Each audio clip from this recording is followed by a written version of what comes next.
back. We're continuing our politics lead. President Trump has signed the new Russia sanctions bill into law, but called the measure, quote, seriously flawed. In a statement, the president said the bill, quote, encroaches on the executive branch's authority to negotiate and that, quote, as president, I can make far better deals with foreign countries than Congress. Joining me now to talk about this and much more, Republican Senator James Lankford of Oklahoma. He serves on the Senate Intelligence Committee. So, Senator, thanks for being here. Appreciate it. Sure. So the president said the bill is filled with, quote, clearly unconstitutional provisions and that the Constitution puts foreign affairs in the, quote, hands of the president. President, are you worried at all about the president's commitment to these sanctions? He kind of had to sign the bill. It was going to become law either way. No, I'm not worried about his commitment to it. The issue was the same thing we had with President Obama before, that Congress put in place sanctions on Iran, and when President Obama at that time chose to pull those down. So I think Congress is learning its lesson to say, if we're putting sanctions in place, there's common agreement among the American people, we need to do this, then we need to be able to leave it in place. And if the president wants to be able to put those sanctions down, he needs to come back to Congress. We all agreed together to put them in place. We should all agree together to be able to take them out. And specifically the reason for imposing sanctions on Russia, I know the bill also deals with Iran and North Korea, but Russia is because of the election interference and also because it's encroachment into Ukraine? Ukraine and Crimea, that's correct. Yeah. So there's Russian engagement all over the world, but they've also pushed back on us, obviously, in our elections from 2016. There's no reason to believe that they affected our election, but there's also every reason to believe they tried to be able to reach into our election, to be able to find it in every way they could. What's happening in Ukraine, what's happening in Crimea currently is a major issue. We think that there needs to be a pushback on Russia, and if there's not a forcible pushback, they're going to just keep going. What do you make of the fact that President Trump disagrees with you, as far as I can tell, the entire Senate and House Intelligence Committees, everybody who has spoken about this from the intelligence community, including his own Director of National Intelligence, NSA, CIA, FBI, et cetera, and he doesn't accept this. He doesn't accept that Russia tried to interfere in the election. Of late, he has made the comment about that it's most likely Russia, that he's seen all the evidence, that he thinks it's most likely them, but it could be some others that are also participating as well. I think that's good movement. I have no question that it is Russia that was actually trying to engage and interfere in our election. So I'd be glad to be able to continue to be able to show them the evidence as well as all the other people around it. On the issue of Russia, there does seem to be just a question about his posture towards Russia.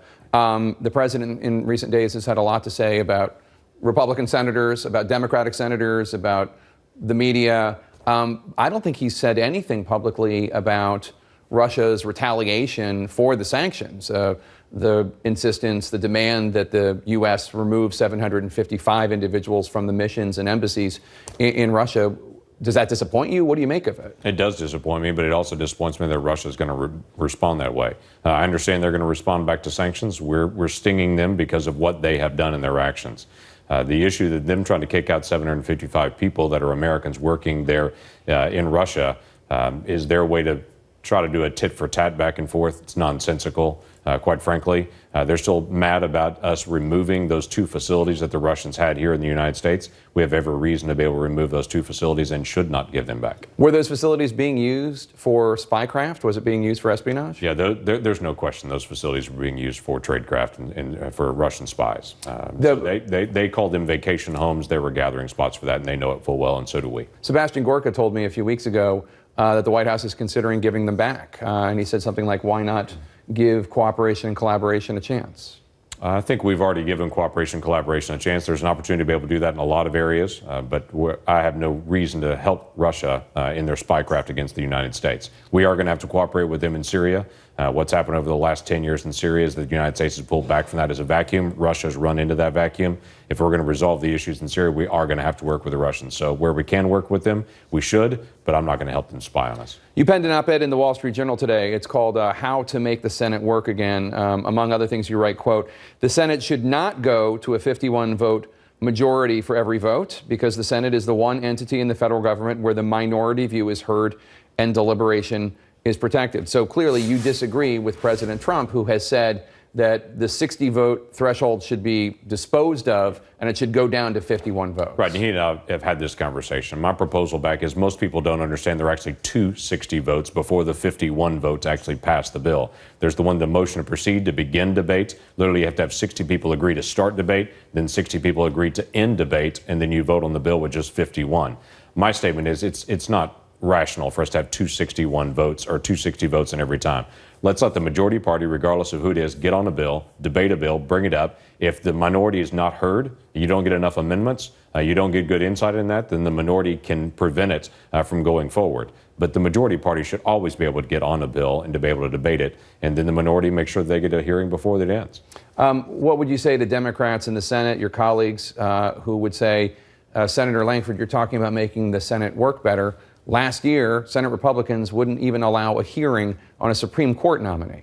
Sure, I can understand that full well. We go through the nomination process that's currently practicing right now. There's never been a time in the history of the Senate that we've had so few nominations worked through and so little legislation that's been allowed because Democrats are preventing that. Typically, by this point, any president has about 200 people on his staff. This president has 50.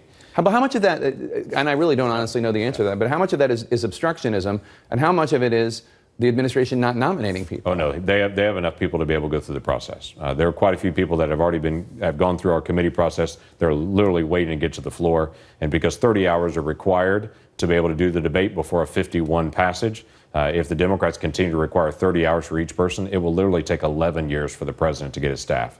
My concern is that this has not happened before, and it's setting another new precedent in the Senate. That every time that there's a president that comes up, the president can't get his staff. And the gridlock that's happening in Congress is now a gridlock that is Washington, D.C. wide. In every agency, they can't function because they don't have staff. We can't move that way. Another one of your colleagues, Senator Jeff Flake of Arizona, was on the show yesterday. I want you to take a listen to what he had to say about what he thought was happening to the Republican brand because of President Trump. We've kind of, as Republicans, taken up an unfamiliar banner this populism and, in some cases, xenophobia, anti-immigration, protectionism.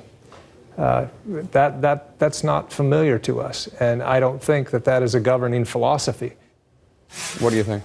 Yeah, I think every person represents their own people and where they are. I represent the 4 million people of Oklahoma. Those are the voices that I speak for, and they've sent me here to Washington, D.C. to represent their voice. The president's been elected. He has a role. Jeff Flake's been elected, and he has a role. So for me, it's not about Republican brand. It's about trying to identify the people at home and what their basic values are and trying to be able to coalesce those values here.